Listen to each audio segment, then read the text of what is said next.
Hello there, I'm Cayce Ronin Beatmaker,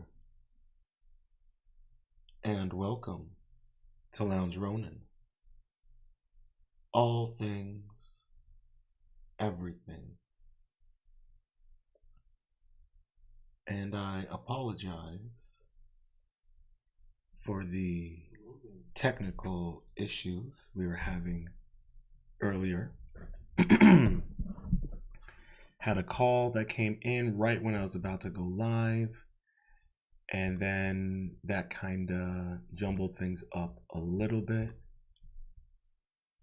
So I apologize, but we are back up and ready to go.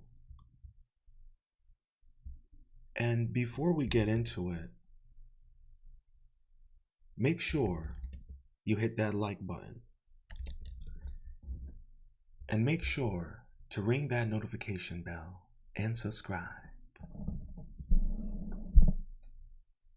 For if you're new to the channel, it will help me grow and allow me to keep on creating good content for y'all. Now, before we get into it, let me just get my bearings a little bit. Let me get this notified out on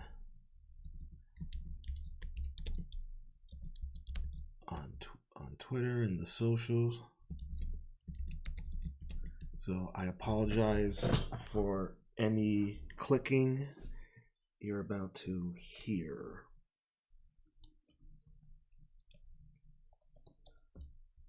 But before we get into it, I know things have been a little crazy in the world, and I do plan on covering some topics that are going on in current events and some other things. Because I've been doing some thinking, and I'm like, hey, there's some topics I want to talk about, things that aren't necessarily like related to what Lounge Ronin normally talks about, but I'm just in the mood to kind of share my thoughts and feelings on a couple other topics that that are close to my heart, that I feel that I'm in a better spot to kind of just talk about and let my thoughts flow. And so keep an eye out for some of those topics. It's going to be a little different than what we normally talk about, but just going to give you guys a heads up on that. And on this episode, we're going to discuss Edgar Cayce and giants, the supernatural gods of creation, and the creation gods of Atlantis. I apologize. Now, if you're not familiar with Edgar Cayce, he was a very famous psychic, and he had the ability to tap into what is called the Akashic Records. And with that ability, he was able to essentially gain knowledge from the ether, from the universe. And such knowledge would be associated from various medical treatments, financial advice, you name it. Very, very famous man, to the point where he had people all over the world emailing him. This was in the 50s and 60s, I believe, sending him, letters. You'd have people meet with him, and he would essentially, tap into them and see what's going on. And he would recommend, procedures or treatments that, weren't discovered until, 20, 30 years later. He was able to tell if someone had cancer, or, how long they were going to live. Very wild things that definitely push the narrative of that definitely, I would say, challenge the foundations of the mainstream narrative. And I recommend anyone out there, after we take care of part one, to do a little bit of a deep dive yourself into Edgar Cayce. He's a very fascinating individual.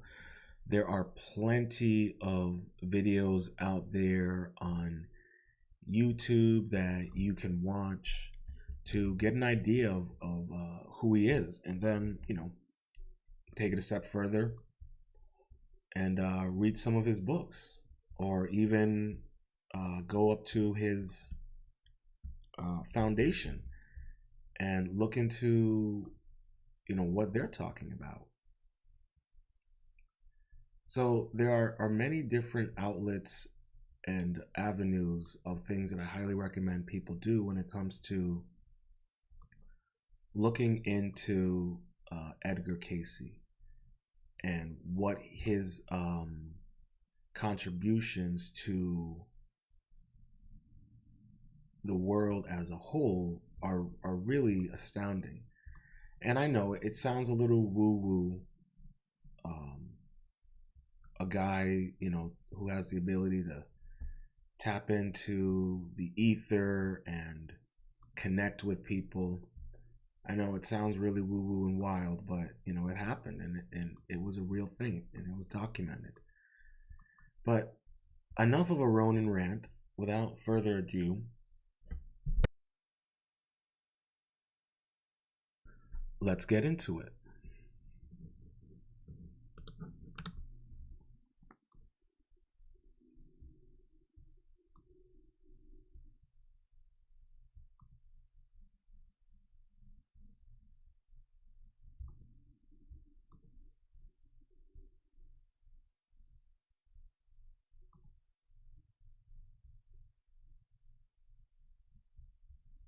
Okay, yep, let's get into it. All right, this article was written September 27th, 2017 by Jim Vieira. Edgar Cayce, Six-Figure Giants, and the Supernatural Creation Gods of Atlantis. Part 1. Quote, "The primitive minds not invent myths, it experiences them." Carl Jung. For nearly 30 years, I returned to the famous sleeping prophet Edgar Cayce's readings as a roadmap to try and piece together the complex origins of civilization and the creation of Homo sapiens. Cayce, March 18, 1877, January 3, 1945, was an American Christian mystic born in Hopesville, Kentucky, who answered questions on subjects as varied as healing, reincarnation, wars, Atlantis, and future events while in a trance state. While only possessing an 8th grade education, not me, him, but almost, Cayce would ultimately transmit not just a stunning volume of material, over 14,000 readings and some 25 million words, but also a remarkably detailed and complex body of work. A non-profit organization, the Association for Research and Enlightenment, was founded to facilitate the studies of Cayce's work. So before we go any further, let's learn a little bit about Edgar Cayce's foundation.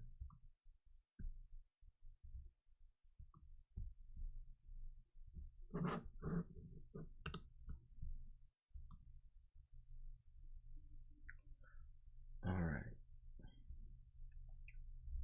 So when Edgar Cayce was born, when Edgar Cayce was alive and giving readings, one of his dreams was to open a hospital that could offer the many services and remedies that were recommended to the thousands of people who contacted him for help. He had always wanted to help people, and he found through his correspondence with those who had received his readings that many of them were finding it difficult to either find the remedy ingredients that were recommended or to keep with the regimen that was offered in their readings. In 1928, Cayce's dream of a holistic hospital came true when the opening of the Hospital of Enlightenment on a sandy dune in the heart of a small coastal fishing town known as Virginia Beach, Virginia. Vermont? I'm not sure. Unfortunately, after a few years, the hospital was lost during the Great Depression. Cayce supporters were not deterred. Feeling the need to form an association to continue his great work, in 1931, Cayce and his supporters founded the Nonprofit Association for Research and Enlightenment, ARE, which is still in existence today. With headquarters located in the same spot as the original Cayce Hospital, Edgar Cayce's ARE provides body, mind, spirit resources for individuals to explore meditation, intuition, dream interpretation, prayer, holistic health, ancient mysteries, and philosophical concepts such as karma, reincarnation, and the meaning of life. The mission of the ARE is to create opportunities for profound users for profound personal change in body, mind, and spirit. Through the wisdom found in Edgar Cayce material, ARE does with these regions and centers throughout the US and worldwide, and activities that include conferences, tours, regional activities, publishing, and study groups. There are opportunities that allow people to engage in self-study as well as gather with like-minded people for education and fellowship worldwide. ARE offers membership benefits and services that include a quarterly Body, Mind, Spirit magazine, Venture Inward, and the Cayce Quarterly Newsletter, plus exclusive access to the entire set of Edgar Cayce's 14,306 documented readings in an online searchable database. Edgar Cayce's ARE also maintains an affiliation with Atlantic University, which offers continuing education classes and Masters of Arts programs in transpersonal psychology and in leadership studies. The Cayce Riley School message, a leader in holistic education, wellness, and healthcare, and an on-site ARE Health Center spa at its Virginia Beach headquarters, where many of the health remedies are offered in the renovated historic hospital.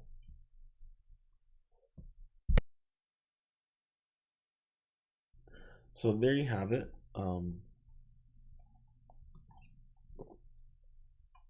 This is a real place, a real foundation. So if it's something that you're interested in learning more about, feel free to head over to their website. But let's continue.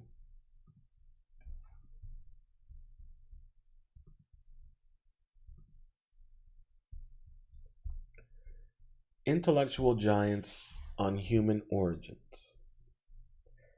I have conducted a lengthy comparative analysis on the Cayce material, the literature of Rudolf Steiner, the Rosicrucians, the Freemasons, the Theosophists, Plato, as well as worldwide indigenous oral traditions, myths, and legends. What came forth was as unexpected as it was bizarre. Virtually all the sources claim that Homo sapiens were created in supernatural fashion long ago on the lost continent of Atlantis, which once existed in the Atlantic Ocean, a continent that had as part of its population giants and little people. And I have several live streams that you can look up that talk about giants. I did one this week about the Denisovans, and I will be covering some information about these little people. Long-lived androgynous creator gods, sometimes described as possessing 6 fingers or toes, are claimed to have birthed humanity. Atlantis was claimed to have been eventually destroyed by a great flood roughly 12,000 years ago, and survivors were said to have brought the arts of civilization to Egypt, the Americans, and several other locations in its aftermath. Cayce reveals the following in readings 36411. Please give a few details regarding the seismology, habits, customs, and costumes of the people of Atlantis during the period just before the first destruction. These took on many sizes, as the stature from that as may be called the midget to the giants, for there were giants in the earth in those days, men as tall as what would be determined today 10 to 12 feet in stature, and well proportioned throughout. Well, I bet they were well proportioned. And what's interesting about this is that even Abraham Lincoln, there's a quote of Abraham Lincoln talking about being presented the structural remains of a giant. So I highly recommend you just look up Abraham Lincoln giant quote and you'll find it. And what's interesting about this whole thing of giants is that I'm a big fan of the whole giants, and I've done enough live streams where I'm thoroughly convinced that they existed at one point.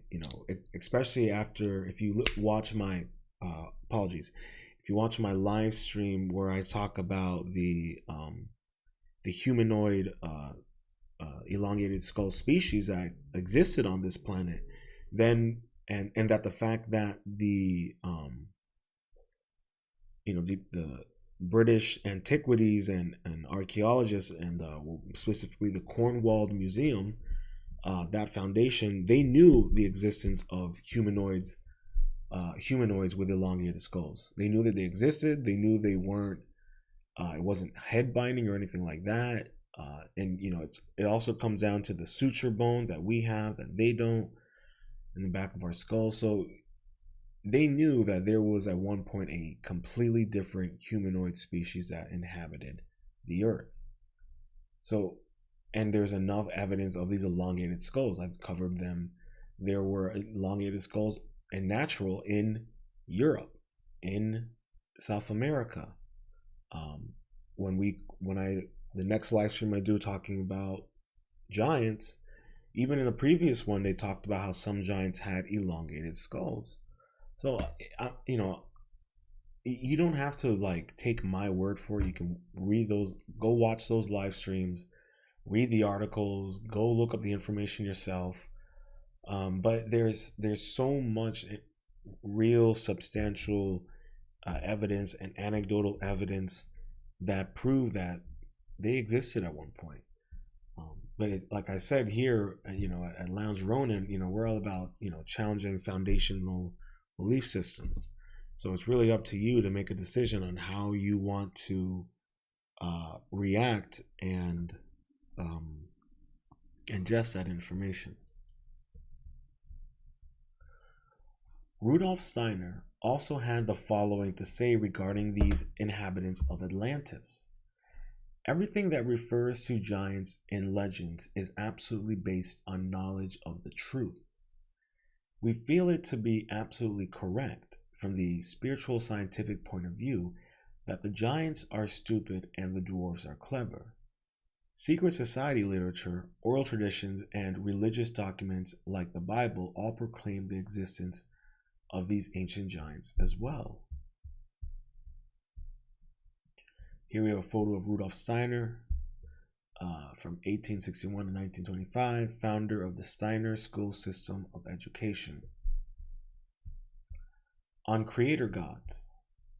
As intriguing as all this was, however, my investigative mind kept drawing me back to the mystery of androgynous creator gods, the first beings who were considered the architects of humanity, who inhabited genderless androgynous forms back in deep antiquity. Let's turn to Edgar Cayce's scholar W.H. Church to help us understand what is meant by this.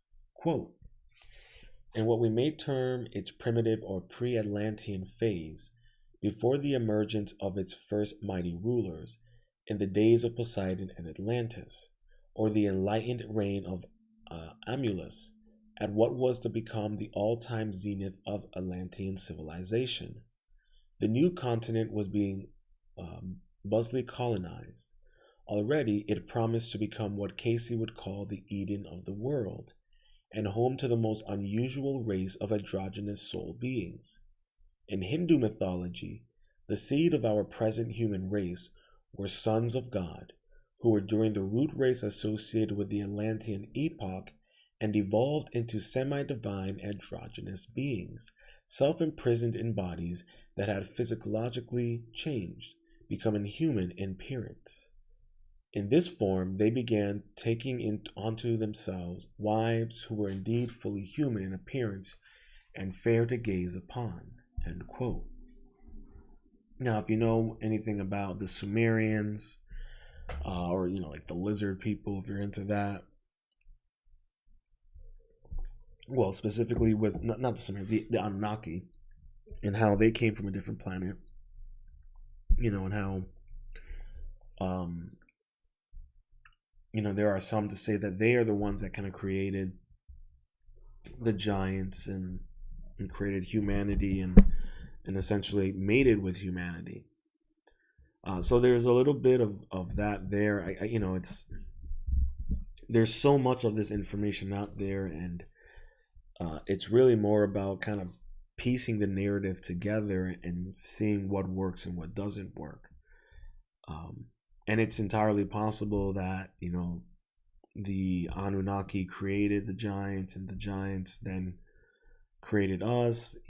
But it's really conflicting information, and whether you ascribe to the idea of the Anunnaki and the mining for gold, and that's why they created humanity, then you could say, well, then they created the giants first.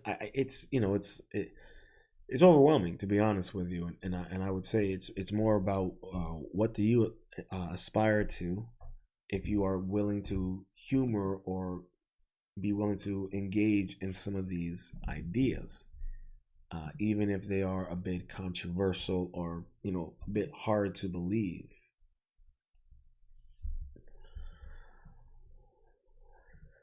This description is very reminiscent of the biblical story of the Nephilim who took on human wives. Indeed, the Bible clearly speaks of giants, 6 figures and toes, androgynous creator gods, and a great flood. Now, I do have an earlier video, and I've been trying to find the video in my bookmarks, of a female with showing her hand with 6 fingers. And it's not one of those kind of weird kind of mutation things. This looks like a woman who more than likely is a giant, because that hand was massive. For a woman, it was a massive long hand, and the 6 finger, it moved normally, just normal, regular fingers. And there's even some very weird photos. I haven't been able to find it. It's on Brian Forrester's Instagram, and accounts of individuals with elongated skulls who operate within the Vatican. So there's a lot of really weird stuff out there, and it's really funky when you start really looking into some of this stuff, and you hear what other researchers are saying and people they've interviewed, whether it's in the Vatican, what have you, and some of the stories and what they tell you, and it's like they don't have a reason to lie. That's something that sometimes I always remind myself about, and want to remind people out there listening and what have you, is that people don't always necessarily have a reason to lie when they tell you something that might seem extraordinary. I would take it with a grain of salt, but also be mindful that, well, in the position of power that they're in, why would they be willing to say that they have encountered or know that there are people who live and work within the Vatican who have elongated skulls, or know that, or have interacted with descendants of giants? It's entirely possible. Especially when you look into the bloodline of all the presidents. and I've done a live stream covering that. The point that I'm making here is that um, the human DNA is a very funny and very strange thing, and there's even messages encoded in our DNA. It's just, it's also kind of funny to me where you wonder with the various bones of giants that we know that the government has, we know that the Vatican has, and we know that they have done DNA testing on that stuff. Just like I told you that the Cornwall Museum back in the late 18th century knew that there was an entirely separate humanoid species that occupied Earth. So all of this stuff is like, it's out there for people to kind of like do your own research and look into it. You watch my videos on the giants of West Virginia, and it's all documented. And even in that one, and we'll touch on it in a minute here, or in part two we'll touch on it. There's the suppression, the rules in place to suppress any archaeological evidence or remains that prove the existence of giants. So, and Church continues in this quote, in the early days of Amulus rule, the separation of the sexes had not yet begun to take place. Though male in their outward aspect, the androgynous sons of God embodied within themselves the nature of both male and female in one person. By turning to the creative forces, they could become channels to bring into being androgynous progeny after their own kind, imbued with a double soul and a double-sexed body. In this way, sexual intercourse was unnecessary as a means of propagation. No sex? Hard pass.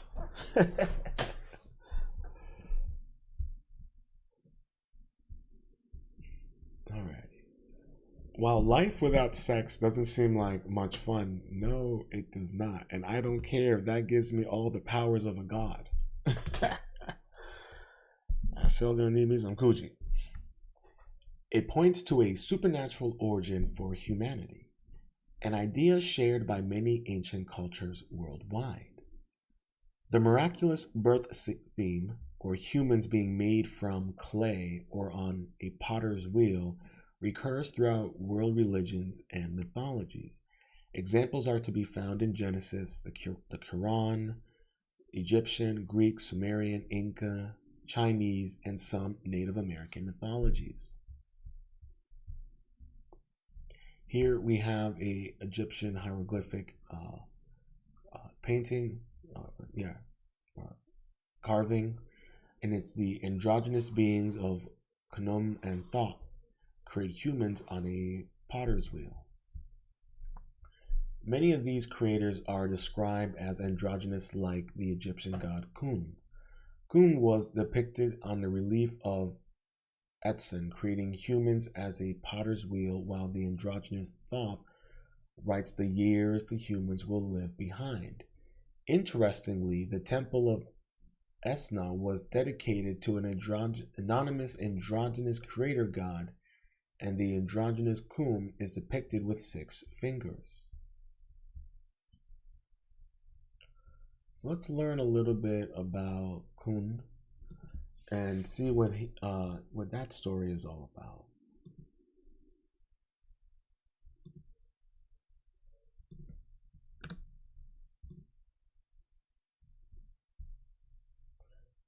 All right, this was written and updated May 11th, 2020, and it's written by Alaska V. Khum, ancient Egypt's lord of the land of life. Who was Khum? The oldest and most important deities in the Egyptian pantheon are often the most mysterious and lacking in scholarly information. They are old, so old that they are veiled in the midst of ancient mysteries that accompany such great age. From the earliest developments of Egyptian civilization in the Nile's valleys, Going back several thousand years, these chief deities shaped the emerging culture of Egypt. One such god is Kun, the great potter and creator of people and the chief deity of the source of the Nile. As such, Kun became one of the most important and revered gods of ancient Egyptians. His worship was directly related to the fertility and abundance that the flooding of the Nile brought. Join us today as we try to uncover a deeper character of Khnum, the Khnum, the divine potter, and the attempt to get deeper into the mysteries that follow this enigmatic deity. The age and importance of Khnum. Khnum was the distinction of being one of the earliest known Egyptian deities. His name and innovations mentioning him were discovered in some of the earliest ancient Egyptian monuments and writings. His role was equally important. He was considered the god of the source of the Nile, and as well as we all know, the Nile was the pulsating heart of the entire Egyptian civilization. To be connected with it, Khnum truly had to have been immensely revered and have ascended to the very top of the pantheon. The annual flooding of the Nile was the biggest life-bringing event for the ancient Egyptians. The flooding brought fertility to the Nile valleys, leaving silt and clay in its wake, and a flourishing of crops and vegetation, as the Egyptians always connected these natural occurrences with life and abundance and fertility. So did they ascribe these events to Khnum. Furthermore, Khnum was envisioned as having the role of a divine potter. The role given to this god was one of creation. He is said to form humans in their child form on a potter's wheel from the rich clay of the Nile's flooding. He placed the formed beings in the wombs of mothers, and life would spring forth thanks to his work. And here we have an Egyptian drawing of Khnum forming humans on his potter's wheel. The name Khnum in ancient Egyptian comes from the root word meaning to join, to unite, and another root word that was the meaning to build. This makes Khnum's name fairly obvious and consistent with his role as a builder and creator. He was not only the creator of human life in the form of children, but also the creator of the universe, the gods, and mankind, and various different interpretations through the history of ancient Egyptian civilization.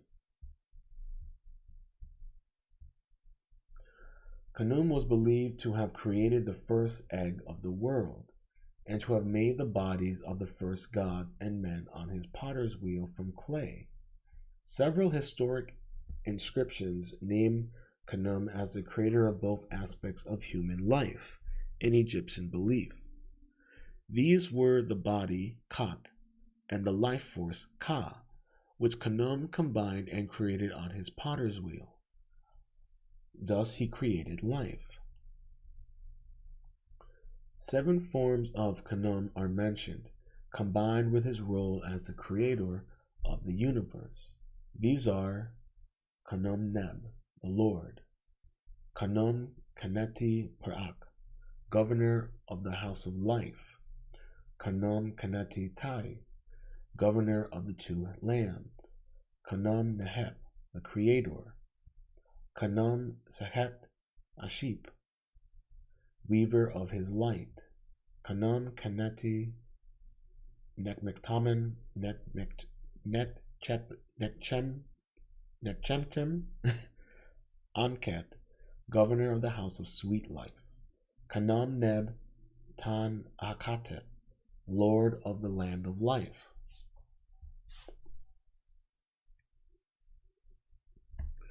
And here we have a picture, or I should say a hieroglyphic drawing of Khnum, and Khnum is the central figure in this sacred boat. He's right in the middle,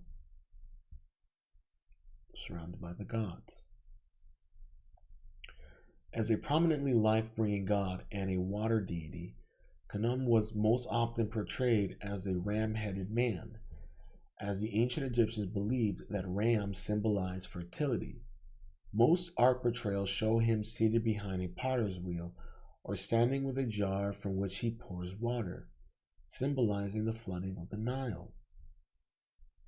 There are also several examples of Khnum portrayed with four ram's heads as sort of a hybrid amalgamation of the elements of earth, fire, air, water, and also the four life forces of Osiris, Ra, Shu, and Geb. Shu and Geb were also important primordial Egyptian deities, and this amalgamation clearly shows how important Khnum was as a creator deity. This four-headed representation is known as Sheft-Hat, the great primeval force. And here we have a statue, miniature statue, god with four ram heads facing the four directions, probably Khnum. The flooding of the Nile and salvation from Khnum.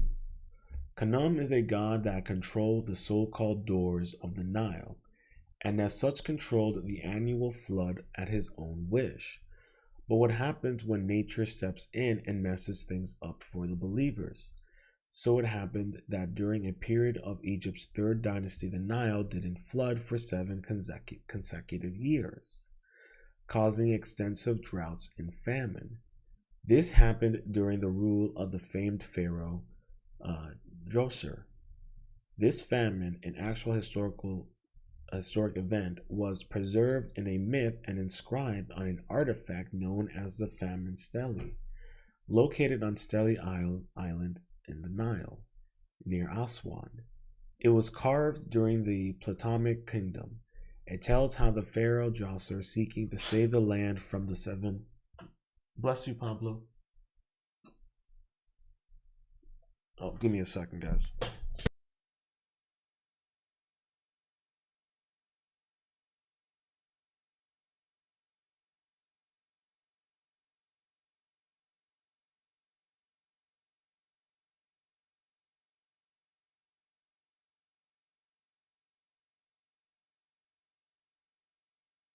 Sorry about that. It was carved during the Ptolemaic kingdom. It tells how the pharaoh Djoser, seeking to save the land from the 7 years famine, implores his high priest Imhotep to discover the birthplace of Hapi, god of the Nile. Imhotep then travels to the so-called House of Nets at Hermopolis and discovers that the flooding of the Nile is controlled by Khnum himself. In the myth, it described in detail how Khnum is the one controlling the great floods that allow the flooding of the Nile.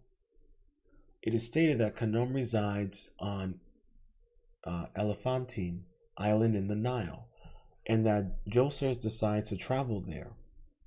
Once there, in the temple of Khnum, the joy of life, Djoser is purified and offers all good things to Khnum.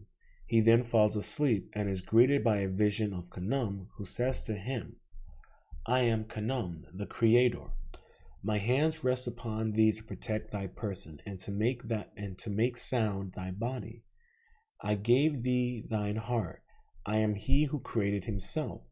I am the primeval watery abyss, and I am the Nile, who riseth at his will to give heat for more to those who toil.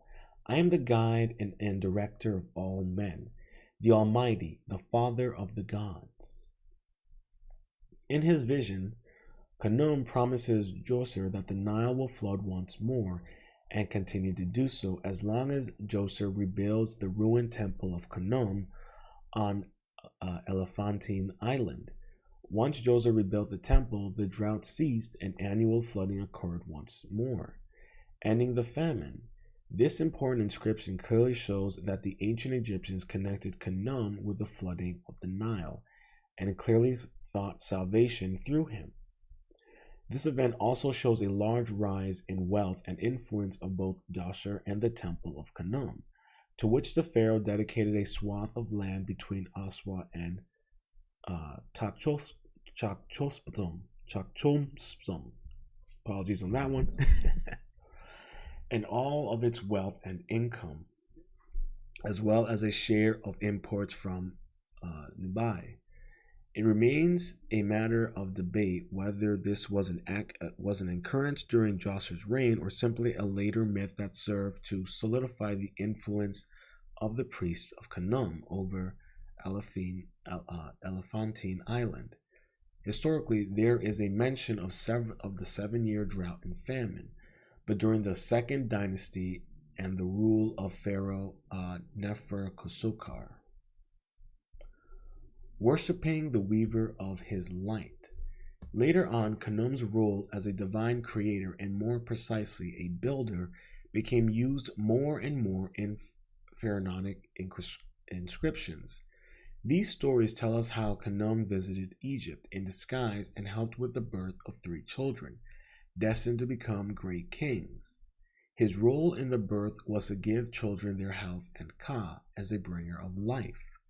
Later inscriptions bring him into connection with the divine origin of pharaohs, most likely utilized to emphasize the ruler's power and influence. Examples include Khnum crafting the royal body of a pharaoh and Ka on the potter's wheel. These scenes were always taking place in a celestial realm, signifying the divine origin of a pharaoh. Undoubtedly, the main place of worship for Khnum was located exactly on Elephantine Island. The great temple there was dedicated chiefly to Khnum, his consort Satis, and their daughter Anuket. These 3 deities were known as the Elephantine Triad. Satis was essentially a female counterpart of Khnum. She was the goddess of fertility and the flooding of the Nile as well, and the protective deity of Egypt's south borders. And here we have an Egyptian hieroglyph. On the right of this image, you see King Amenhotep I making an offering of anointment jars to Amen-Re, here depicted having a ram's head. Khnum, Satet, and Anuket are all enthroned behind a similar altar. Anuket, their daughter, was a goddess of Lower Nubii and of the cataracts of the Nile. These were shallow whitewater rapids and the shallowest parts of the Nile. The Temple of Khnum on Elephantine Island was the largest and occupied the entire southern tip, along with the smaller temple of Satet. It is documented as far back as 3,000 years. Another crucial temple of Khnum is located at modern Esna, or ancient Latopolis, a majestic building with great preservation. It is located 55 kilometers, 34.18 miles south of Luxor. Latopolis was named in honor of a fish, the Nile perch, which was held sacred by ancient Egyptians as a symbol of another creator deity, the goddess Neith. Numerous Nile perch mummies were discovered in cemeteries west of the town.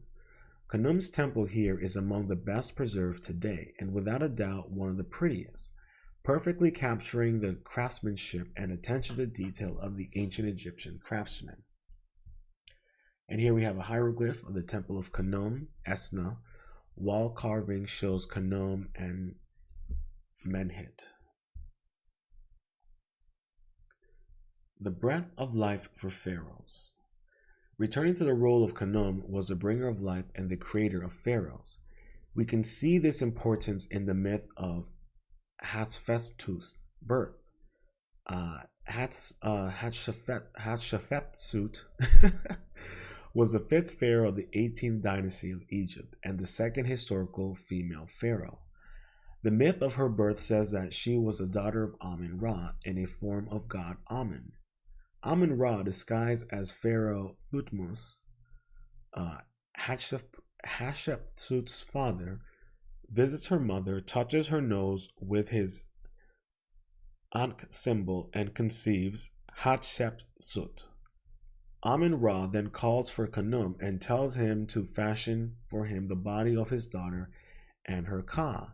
He goes on to say that he shall make his daughter a great queen and honor the power she will be worthy of her dignity and glory.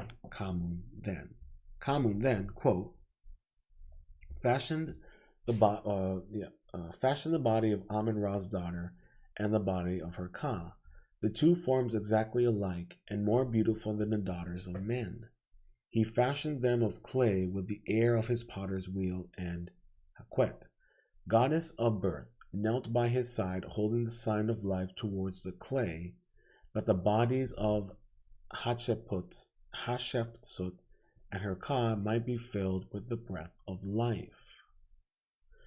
The important legend is preserved in Hatshepsut's mortuary temple, and once again places Khnum in an important role as a creator of divine life. As a water deity, Khnum was also mentioned several times as a protector of the waters of the underworld. And though this is the protector of the dead, in several paintings he is depicted as a falcon with the head of a ram, in one of his amalgamations with Ra, when he was known as Khnum Ra and symbolized the night, which is the soul of Ra passing through the underworld. In this way, the ancient Egyptians doubled the power of Ra, which was often done by combining the sun disk of Ra with other chief deities, giving them new roles. And here's a hieroglyph drawing. Note the Khnum figure with the solar disk on its head at the front of the sacred boat. Chapel of Amun-Ra, Temple of Seti I, Abydos. In unison with nature, Khnum presents us with a very important glimpse into complexity and riches of the ancient Egyptian pantheon and the beliefs surrounding it. With such a vital connection to the nature around them, the Egyptians managed to create a rich world of beliefs, myths, hundreds upon hundreds of deities, and a religious system that surpassed any other during the era. The stories of Khnum also show us just how dependent they were on the land around them, on the Nile and the floods it brought, and that all their deities are in a way a facet of the natural lives of men. Fascinating. Fascinating and very telling. Telling in the sense that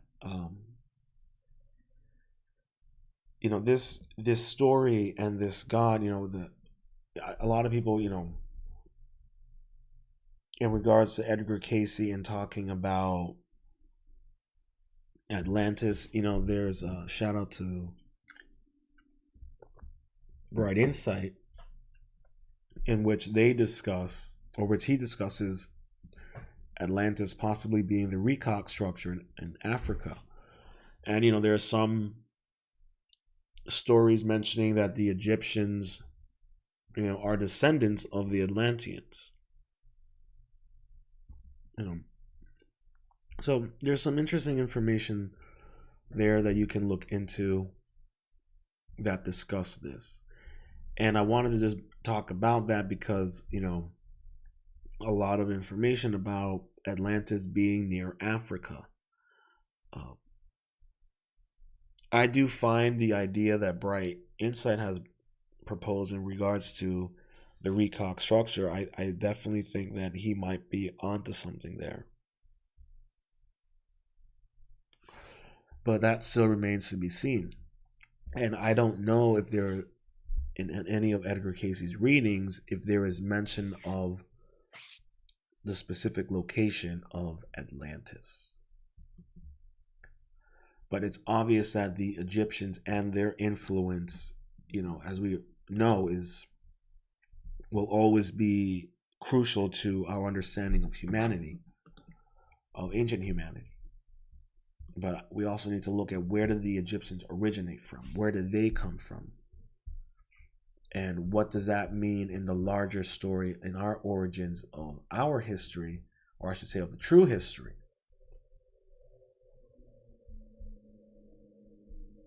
So, just things to consider. All right, now here we go. Here is a hieroglyph of a six-fingered androgynous condone, temple of Esna, Egypt. Several professionals have been exploring this strange case as well. In the Israel Exploration Journal, Volume 57 from 2007, Erit Zephyr explores the idea of androgynous creator deities in his thought-provoking paper, The First Adam, Androgyny and the An-Ghazal Two-Headed Bust.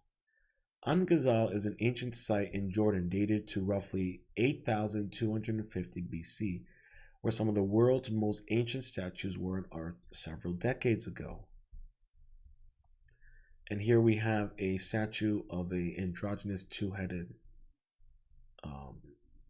being from Anil Ghazal. Zephyr makes a strong case that the two-headed statue represents an androgynous creator deities. Another curious twist is that some of the statues have 6 fingers and toes, famously associated with the biblical giant of God. And here we have an archaeological remain of a stone of a statue's foot with 6 toes from Anil Ghazal's statue.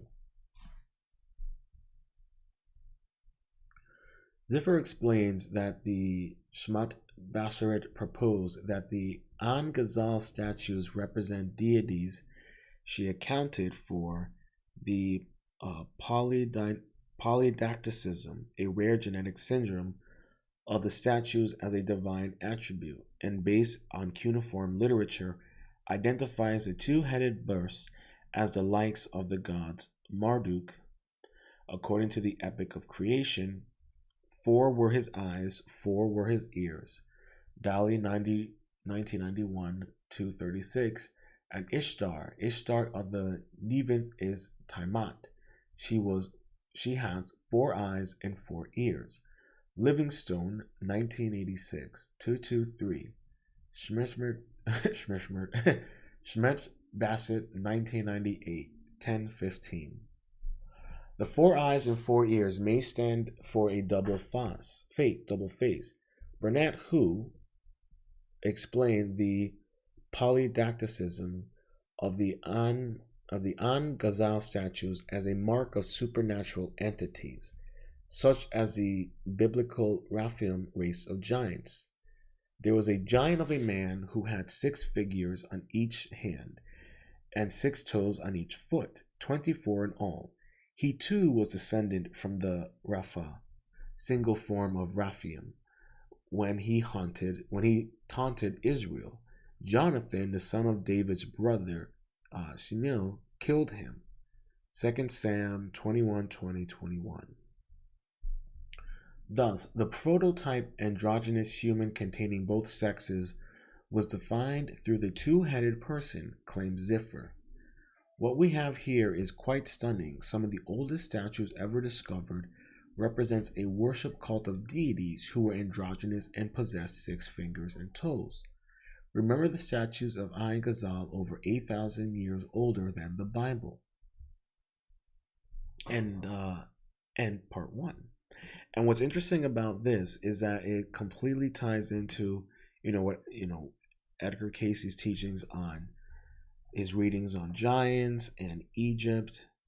And I know there are some people out there who suspect that, giants may have possibly built the pyramids.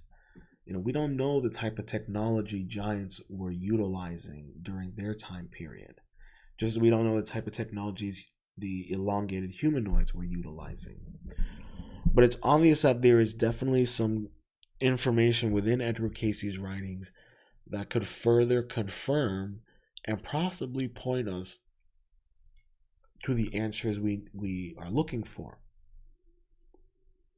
And the connection with Egypt and the creation god is very, if you know that the Egyptian creation story and all that, it predates the Bible. And, there are stories that predate the Egyptian creation myth.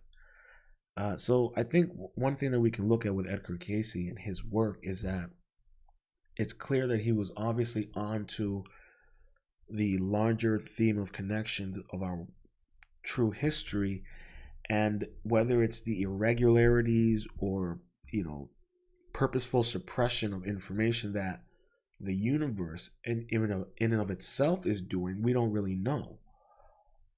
But it's just something really fascinating to take into account. And we'll definitely do another dive on part 2, because I think there's more to look into, especially when it comes to the giants and Egypt. And I definitely think, if you've heard the stories of the supposed giants in the Middle East, there's no doubt in my mind that since Africa is right around the corner, there might be stories and accounts of giants in Egypt, in Africa.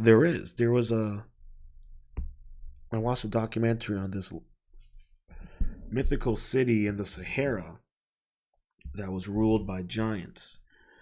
And if I can find that video, I'll make sure to let you guys know. It was a fascinating little documentary. But there's so much out there.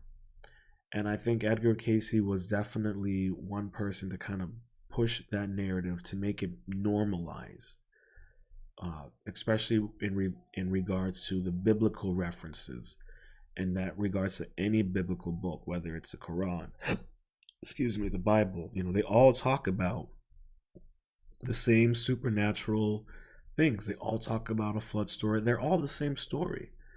And I think Edgar Cayce was kind of out there kind of being like, hey, it's all the same. In his readings, it's all the same story. It's just more of, why are we being suppressed from this knowledge? And why are we not being able to tap into the same capabilities that Edgar Cayce had? And there are many people out there who can. I know Sam Tripoli interviewed a woman who can also tap into the Akashic records. So there's just so much information out there, and we're definitely being suppressed. Our minds are purposely being suppressed. Our brains are purposely being suppressed. And the very few people out there who are fortunate enough to be able to tap in and utilize the full potentiality of their mind and spirit. I hope you enjoyed this episode of Lounge Ronin. All things, everything. And if you made it this far, and if you're new to the channel, please make sure to hit that like button and ring that notification bell and subscribe. And until next time, stay positive, stay focused, stay true, and much love.